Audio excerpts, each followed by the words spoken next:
All Odds show and the Don't Go Our podcast. My guest there is Reverend Angela Pat, and she is visually impaired. And we're going to discuss the misconceptions that people have about people who are blind or visually impaired. So listen up, tune your ears, and learn something new. So Miss Pratt, were you blind from birth, or did you come blind? Well, good afternoon. I guess we're moving into 12th hour in the eastern side of the world, and I just want to say that I am happy to be here. I'm happy to have this opportunity to have this conversation with you, and to also to be able to engage your audience. To answer your question, no, I was not born blind. I became blind at age 35. And it was due to a short illness. I lost my eyesight over a period of 4 months. I am totally blind.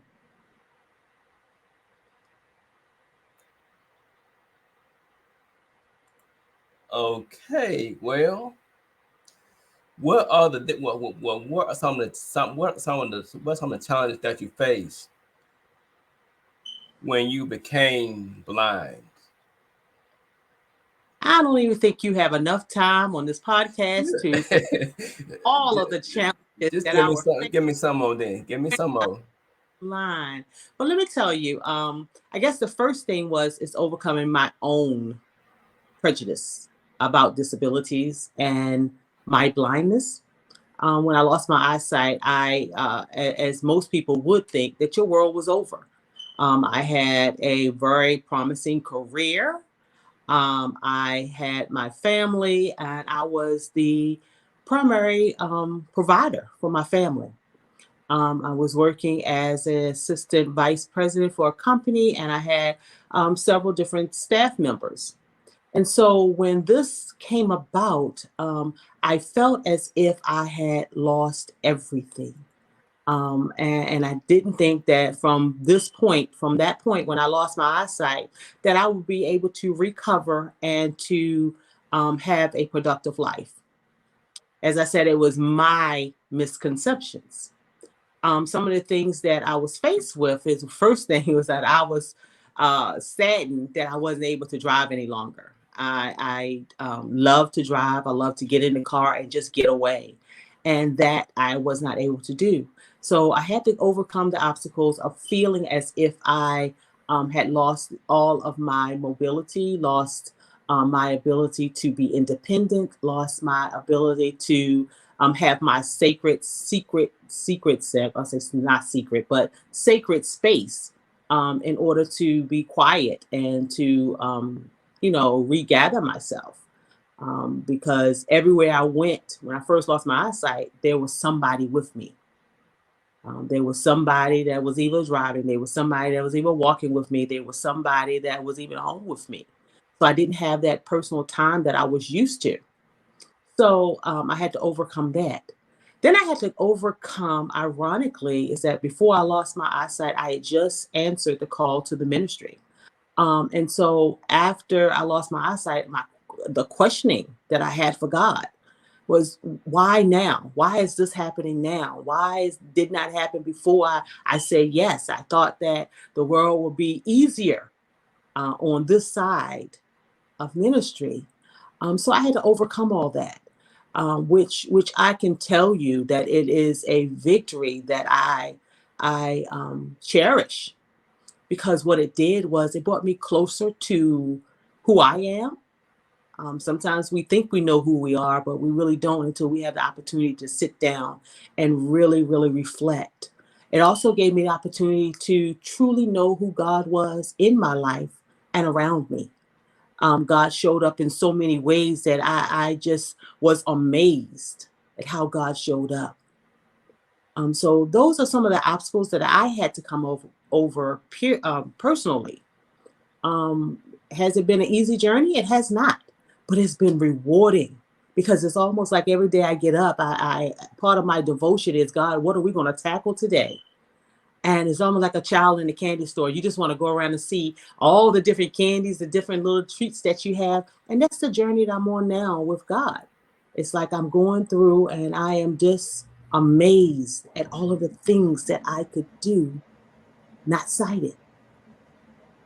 I tell everybody that one of the things that I use as an analogy is that if you have lunch, lunch is in your bag, and your bag is all crumbled up and it may have grease spots on it or whatever, it doesn't change the taste of the sandwich. And what that means as an analogy is this is that no matter what obstacles we may be facing, no difficulties, maybe the loss of your eyesight, it doesn't change who God created you to be, that inner self.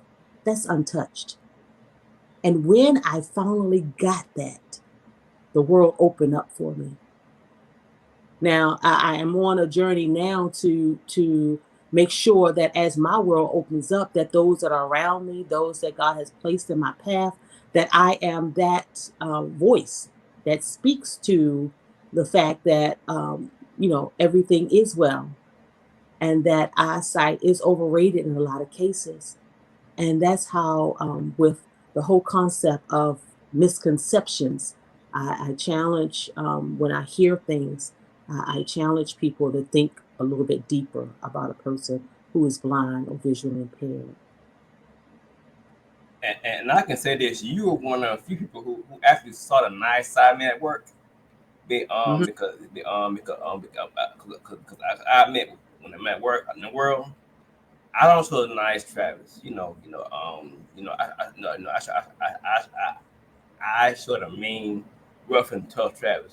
But you were able to see that nice, gentle Travis in me. It was like, whatever. I come back around and come by the first name and you would just say, "Oh, you don't mean that." Yeah, and that's what I think people don't only see with their eyes; Hmm. they see with their heart, they see with their mind. There are many ways we can see. Yeah. And also with our ears. Yeah, Yeah, we can definitely see. And you know what? And once you are in touch with who you are, it's easier to see somebody far past their outward appearance, their outward presentation, how they present themselves, and you'll be able to see their heart. So you see where there may be some places where they're still harmed and hurt, or you'll be able to see where a person is not speaking from a genuine place, and you see those that actually walk in their authenticity. So yes, I agree. You see way beyond the limits of having the sight of the eye. because a lot of us can see with our eyes, but we can't see with our spirit. We can't see who a person really is Mm-hmm. because we all show representatives because we all show because we all have, because we all have a mask sometimes. Mm-hmm. We have a mask sometimes, and sometimes that mask is not it's not who we are. Exactly. Exactly. And when you, the observer, is in touch with your own authentic self, you understand that. A Buddhist person would say all the time is that nomoska, is that I can respect the spirit in you. And that's what I have learned that this journey of my blindness is that I'm able to see past the mask. I'm able to see past what the shield or the borders or the blocks that people put up just for their own protection, trying to protect themselves and not realizing what they're doing is imprisoning themselves. And so one of the obstacles is learning how to discern that and to be open yourself so that you can have more engaging relationships with people.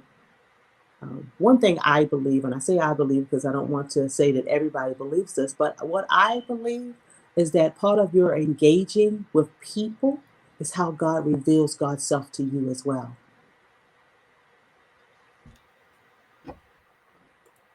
Yes, and in my lifetime, what I say is, do we see the glasses half empty or as half full?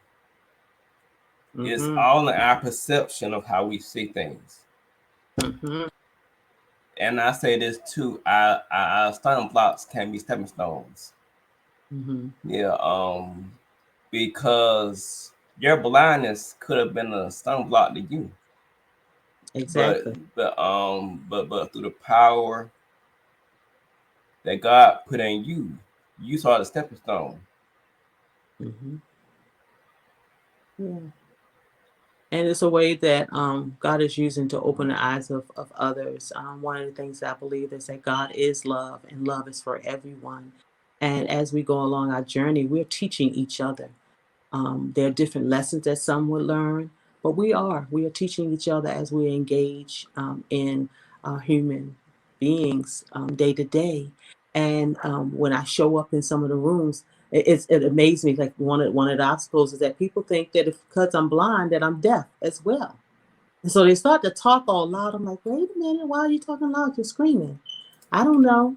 Yeah, you don't know. And so that's part of my journey is to start to talk about some of these things so that we can become a beloved community, as Martin Luther King would say, beloved community where everybody's accepted for their worth and that is not dependent on my opinion of them, but it's what they present and what they show. Yeah, because sometimes our preconceived ideas can keep us from can keep us they can actually blind us.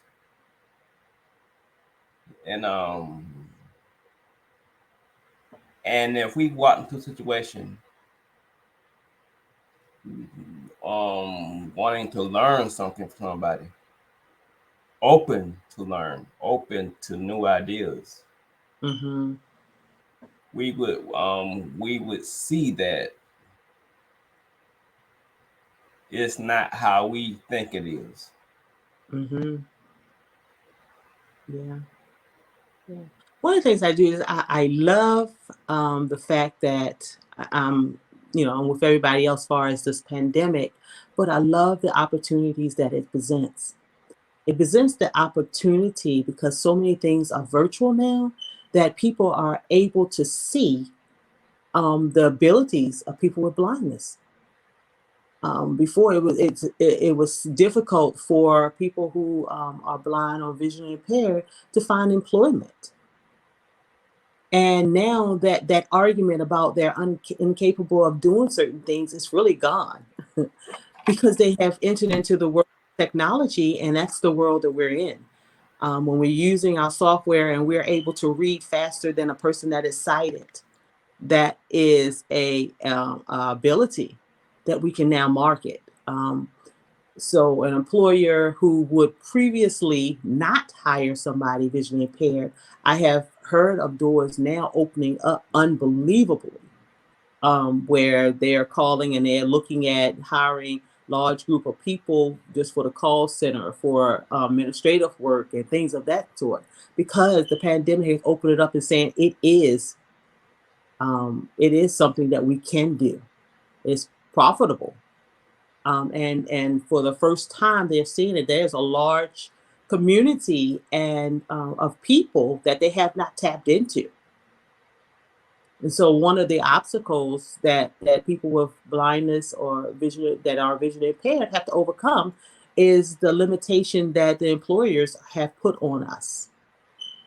And now with the pandemic and everybody having to be at home to do their job, and they see now, like, wow, all this time, we could have been hiring large numbers of people who are blind because it is possible. So that's another one of the obstacles that were, misconception. even the term disability in itself says that it don't, Yes. that it's broken down. And it's like I wish that I could just come up with a word that would fully define and re-identify a person that's challenged with a disability. So not being called disabled, that says that you're unable to work. And that is farthest from the truth. And I think that during this pandemic, people are seeing that more and more. Yeah, because in my center, because while I worked at, we did experiments um to actually know what our people actually know what people know what that people know actually know what people that was went through. So I had Mm-hmm, the experience of riding Marshall blindfolded with a cane, and and I'm telling you something, it was strange. It was my first time. I stumbled. I fell. I stumbled and fell, but I learned from that experience. mm-hmm, But at the end of the day, I was able to navigate mm-hmm. just in one day. Right. Just in one day of not having my sight, I learned to I learned that I had other senses like hearing, feeling, smelling, touching. I Mm-hmm. learned that. I learned that, and that was a great lesson for me. Yeah. The whole practice of putting yourself in someone else's shoes to get a better perspective of what their experience is without allowing your prejudice or your misconceptions to continue to guide you. And that's a place where I found it's challenging a lot of times for people.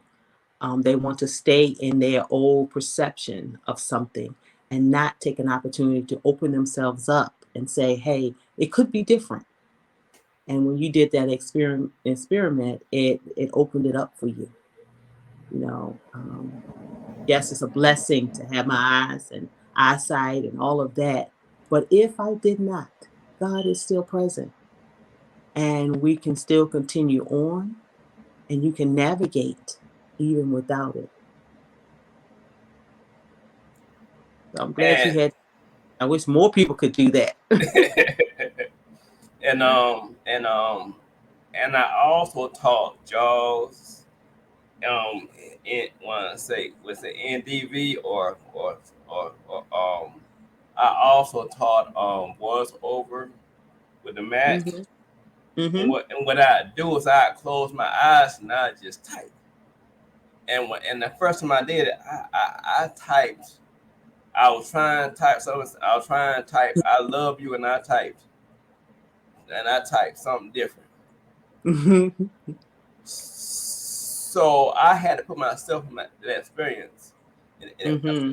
I had to put myself in that environment to actually understand what people I was teaching were going through. Right. And that what I'm saying, that was a great experience for me too. Hmm. Because I want to say because now I haven't done jaws in about a year or so. So I forgot. So I forgot some commands. Hmm. But I know you're missing Jaws. I mean, come on now. You don't want yeah, that voice talking. y'all missing jaws.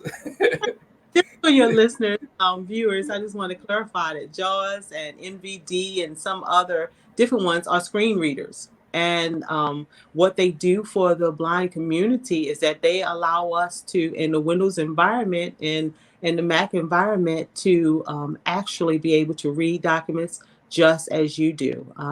It opens up the world of technology. So when Travis talking about JAWS, and I'm thinking he's had it in a whole year, the voice constantly reads to you and it tells you everything that's on the screen. And so after a while, it's like, okay, I need to change this voice.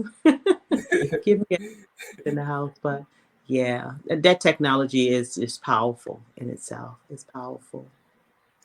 I just got an iPhone Mm-hmm. about when I say 2 weeks ago, because my wife said, "Travis, you got an Android phone?" I said, "Yeah." So it changed phone companies, and she had I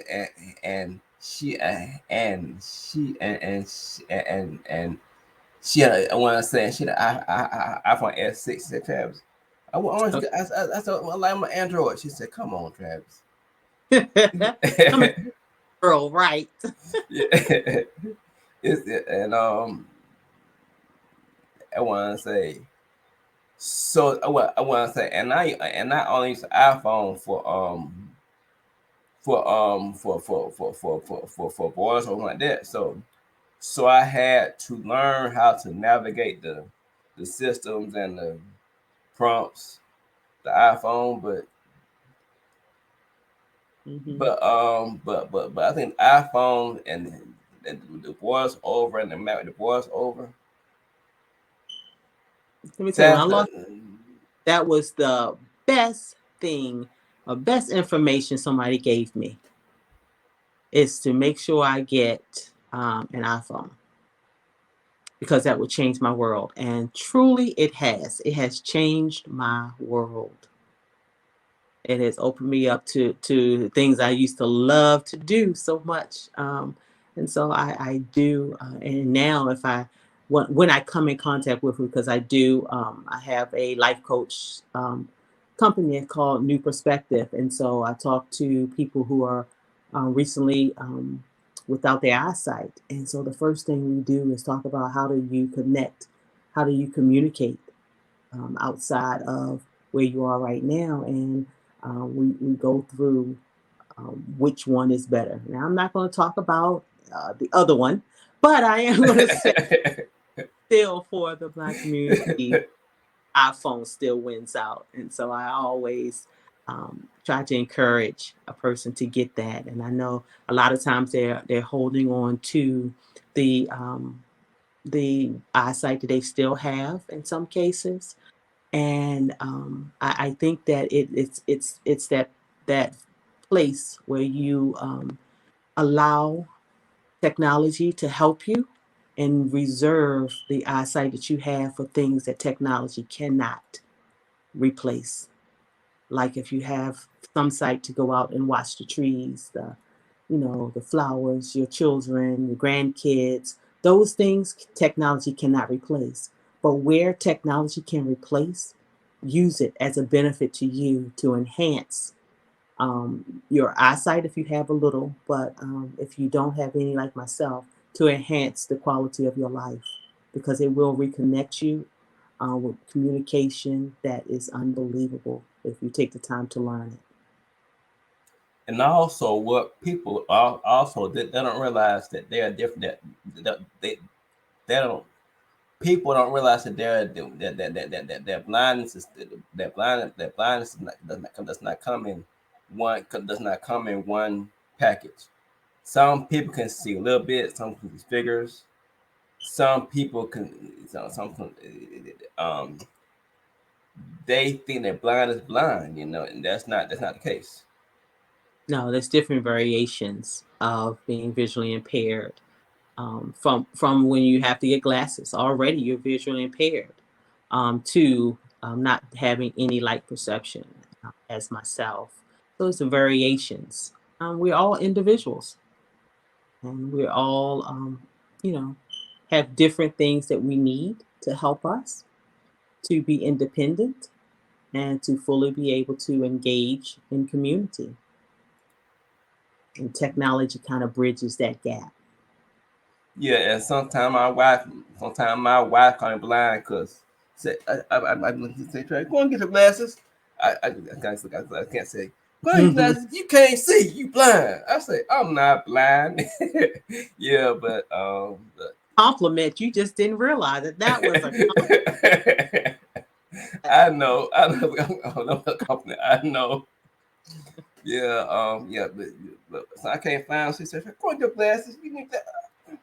compliment. My gloves, I can find it, but with my glasses on, I can't see nothing. Hmm. My glasses on. Like I said, there are different there are different degrees of blindness, or or, or, or or, or visually impaired. And when Mhm. I said and I say that some people might be called blind, some people visually impaired. So so you should ask them what they you should ask them what so you should ask them what they call, right? Yeah, I think everybody has a way of defining who they are. I personally am okay with either words, and I kind of use them back and forth. I don't find that saying that I am blind is a negative thing, but some people do. If they have some sight, they find it negative to say that they're blind.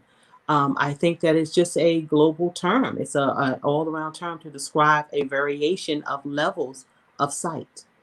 For me, I use blind, and I define myself as blind, but also use visually impaired because my vision is impaired.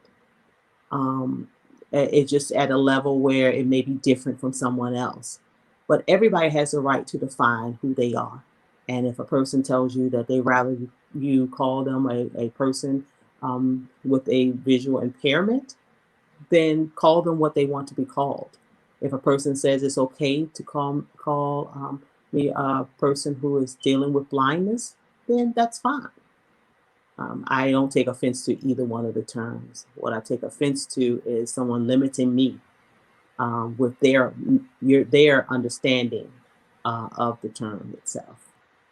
Allow Yes. me to define who I am. Yes, and you also have a I, now about your life coach business. What do you do in that?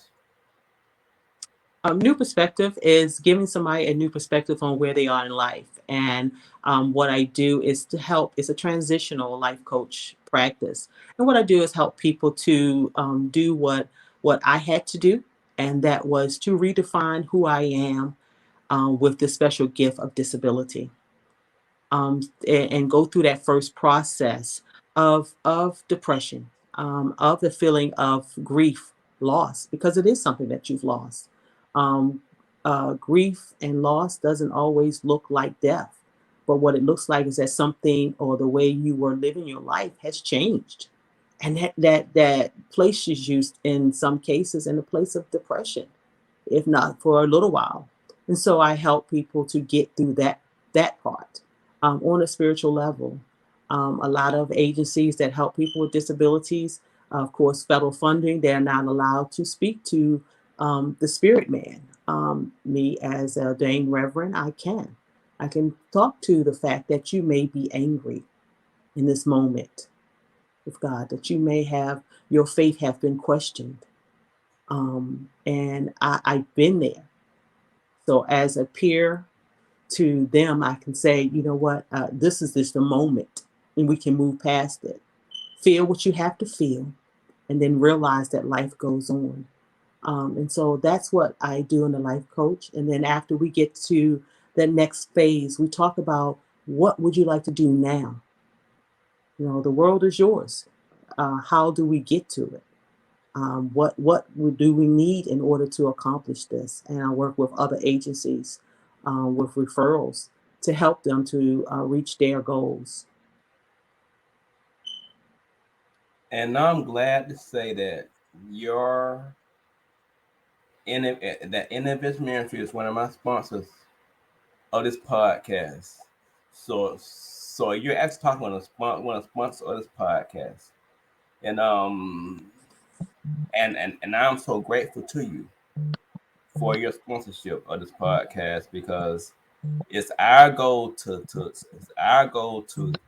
bring the message don't that not to give up on Yes. anything that you face in life.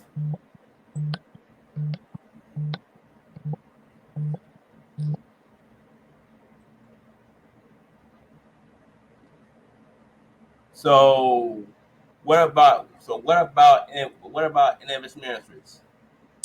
Intervision Ministry is my prayer co-op. It is a space for people. Originally, it started in 2015 as a prayer group. And it still is. That's our foundation. We meet every morning, Monday through Friday at 6:30 a.m. And we, as a family, we pray together. It was specifically created for the blind community because I know that there are so many people who don't have transportation to get out to a gathering space, whether it's a worship space, a synagogue, or wherever you worship, don't have access to getting there. And so, for some of the rural counties and things like that in Georgia, I wanted to provide an opportunity for people to connect, because it's strength in numbers when you are able to connect with people on like mind. You gain strength for your journey. And so the blind community started, and we have branched out to not just only Georgia.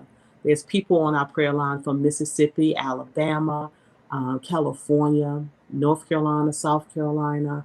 Of course, Georgia is our hub, and we have people from Florida, all over. It's open to anyone who would like to be a part of a community of believers that want to be a family and understands that prayer changes things. Inner Vision Ministries, as I said, started as a prayer group. We have also expanded to a women's group, which is called Esther's Sacred Place, ESP for short. We meet on the fourth Saturday of every month. It is via Zoom. It's a fun space. It's a social group that brings the prayer line. We have an opportunity for the women to come and to showcase their successes. A lot of times, women tend to take care of all the responsibilities in the household, but they don't stop for a moment and say, you know what? I am something special. I did something good. I want to pat myself on the back. If nobody else don't celebrate me, I want to celebrate me. And so we offer that space. Um, just as a shameless plug, on this Saturday, the Go 22nd, ahead. we are actually having a game night. It's a family game night, so everybody's coming. Even we've opened it up to the men of our prayer group, and so we are going to play a lot of games. We're going to play scavenger hunt in a virtual type of way. We're going to play taboo, and again, modified for the virtual world, and we're going to play name that tune. So I'm excited. I'm excited. I'm excited. We're going to give out some prizes as well. I'm looking forward to it. And as I stated, that we started in 2015, and it was mainly for the blind community, but it has opened up to anyone who believes that God has gifted all of us and that nothing can change that gift or God's love for us. So we have sighted people, we have blind people, we have people with other disabilities that are part of the ministry, and it has blossomed and grown. We are actually currently in a outreach process where we are donating to Haiti, and so, as a ministry, we realize that part of our responsibility is to also offer and to give to others. So, for this Thanksgiving season, we have chosen to give to Haiti. So, we are doing that. For Christmas, we are giving back to the blind community. And so, we are asking for referrals of families who may be in need for the holiday season. The holiday is not always joyous for everyone. Some people are dealing with the pandemic and loss of employment. Some people have lost housing. And so we are asking for referrals for people who have family members and that have disabilities, specifically blindness, but we're not limiting ourselves. And so we're giving during the Christmas holiday to those families. So that's one of the other things we do. One last year, we were graciously granted given a grant to be able to provide hygiene items to people that are in need. Because what I found is that when we go through a pandemic or a natural disaster, people gather together. That's a blessing, and that's a wonderful thing. And were a lot of places where people can get food and they can get clothing. but nobody was talking about the things that are needed, like deodorant, cleaning supplies when you're at home, and things like your toothbrush and stuff. Nobody was talking about those things, and so we actually applied for a grant and was honored with that, and so we were able to help over 35 families so far, and it came through a referral process, where some organization that I contacted um, actually sent was able to send us names of people who were in need, and that we were able to provide hygiene items for them.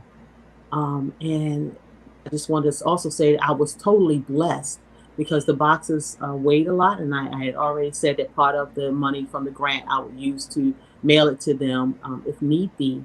But we got so many volunteers that actually Mm. said, "I will drive and deliver the boxes for you," and they Oh, did.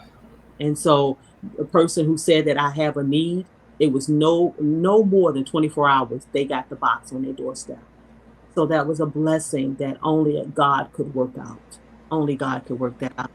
And so I said all that to say that Inner Vision Ministry is a ministry led by God, founded in prayer, and has a group of people that understand that prayer changes things, and that part of our responsibility is to be the voice in the community and also to help our sisters and brothers, and that we are not limited to any one particular denomination, because I believe that God is bigger than a denomination, and a belief system, that God is love and God goes through all of us. And so in our space, we're open to learning. I also offer a Bible study, um, 6 months out of a year. It usually starts in January and ends in like June or somewhere along there, because people take holidays. But the Bible study is a basic Bible study that teaches not the actual books of the Bible per se, even though we go over them. But what it does is um, teaches how to study scriptures for yourself.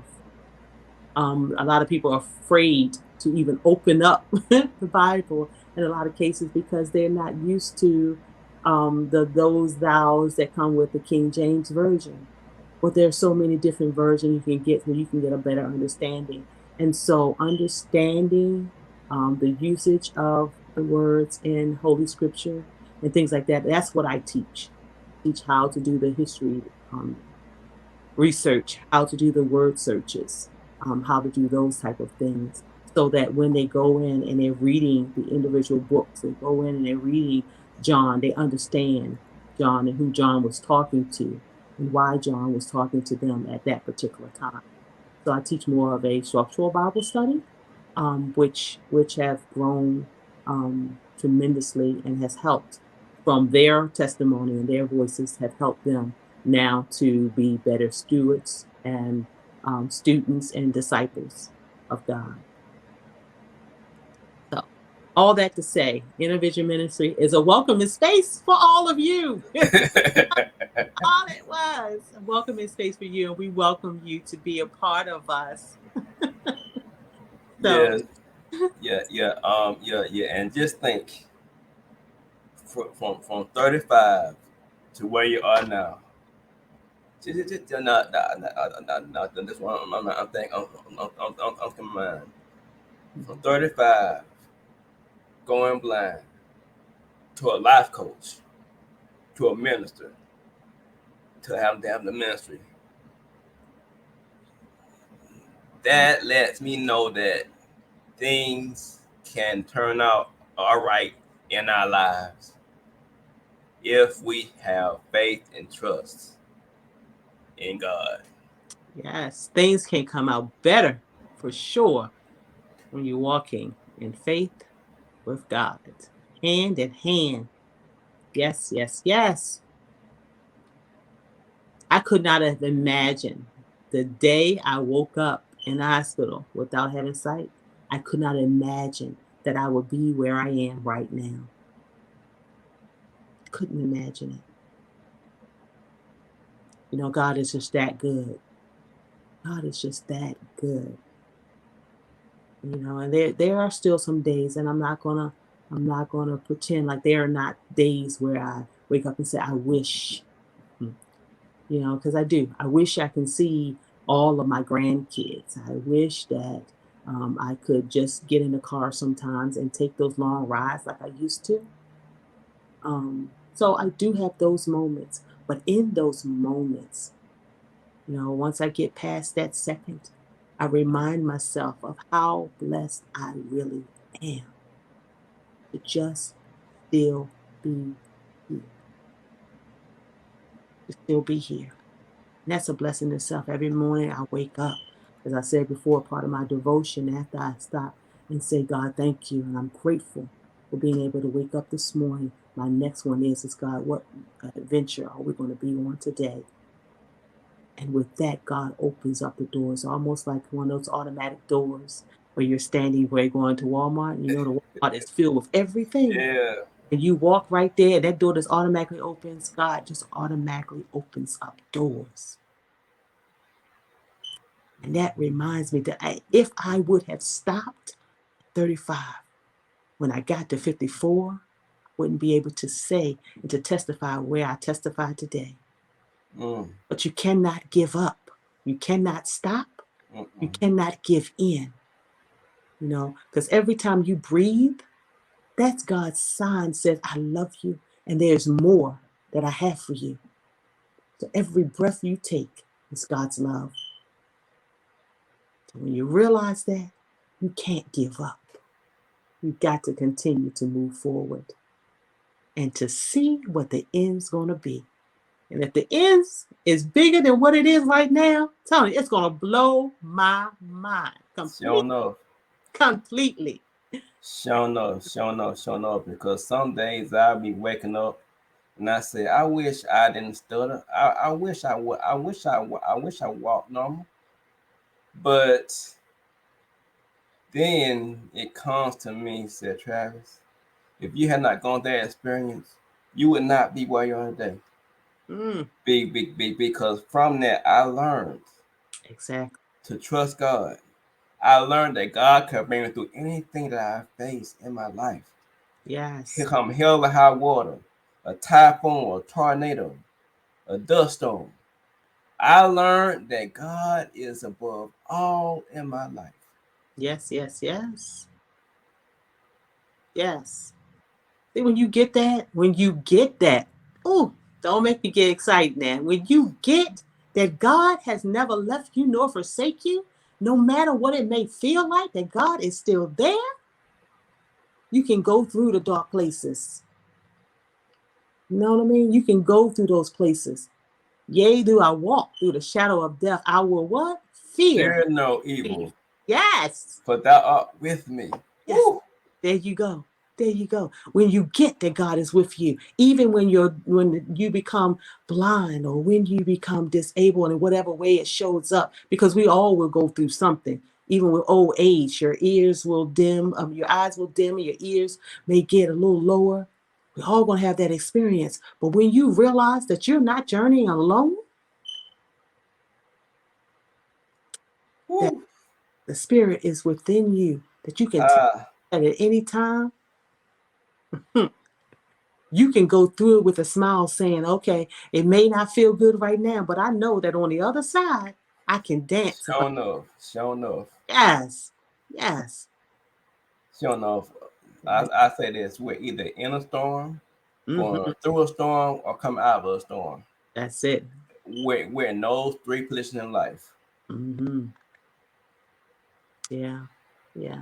And so, people who may be experiencing some of this now and don't think that they can keep going on, I just want to remind you of something that T.D. Jakes said years ago. And I've heard him say it recently, but years ago, this was before I even lost my eyesight. I was going through a difficult time.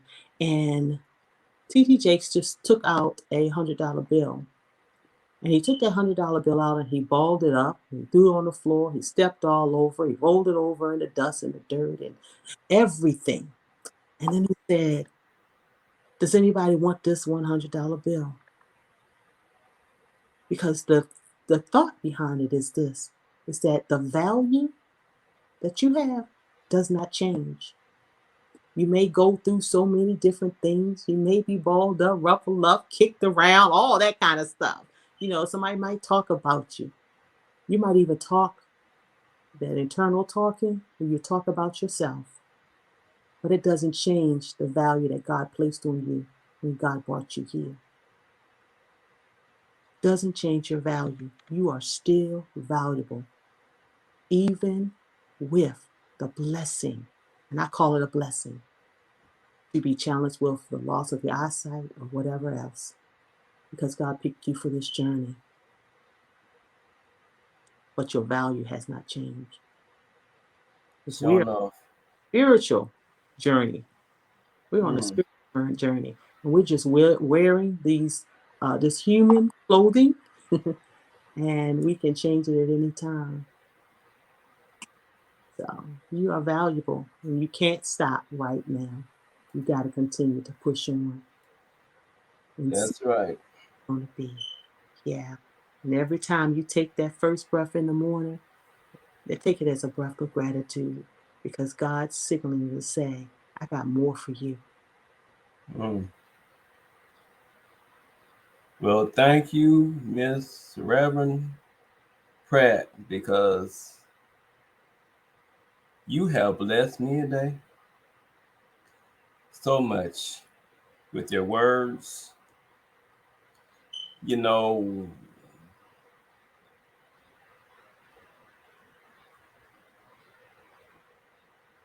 all I say is thank you. Thank you. And that's enough. But we're in this together. It is part of our responsibility to go back and to remind others that may have slightly forgotten that they can't stop right now. You can't give up, and you have to keep on moving. So, as you say thank you to me, I say thank you to you for this opportunity for me to share with the listeners that listen to you, for me to be able to share God's love, and knowing that God is love and love is for everyone. And once you get that, that God never leaves you nor forsakes you, and that God loves you just the way that you are, you can continue to go forward. Yes, you can. And now it's time for my sponsor. The first sponsor is the mission statement of Intervision is support to encourage participation of people who are blind and visually impaired into a spiritual community where each individual is encouraged to utilize their God grant gifts and talents as they journey to a place of wholeness in mind, body, and spirit.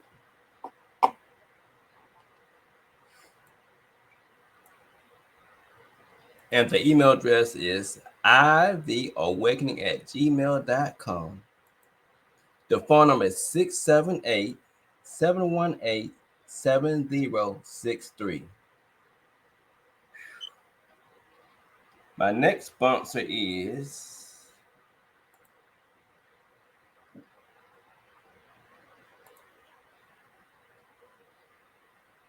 1 second. SimTech. We provide titles for cars, tractors, houses, and motorcycles in any state. My next sponsor is this the last one, y'all. So y'all can just clap and say these are parts direct to image, com group, search circle, content, local, and the website is www.imagecomgroup.com. And the phone number is, they got two phones, 678 687 9542 or 470 238 9152. And if you want to hear this broadcast again, you can go to www.podpage.com / don't dash GIV dash UP dash HOUR. Or you can go to the one stop shop. It got everything on it. It got the podcast, it got the podcast videos, it got Against the Odds, it got blogs on it. You can go to the website. It's www.don'tgiveupthemovement.net. So again, I was talking to Reverend Angela Pratt on top of Can You See Me? And now you know that blindness is not a death sentence. Having a stroke is not a death sentence. Your life is not a death sentence. Everything that happens in life is meant to make you stronger. Do you, do you have any last words to the audience? No, I just want to say thank you. Thank you again for this opportunity.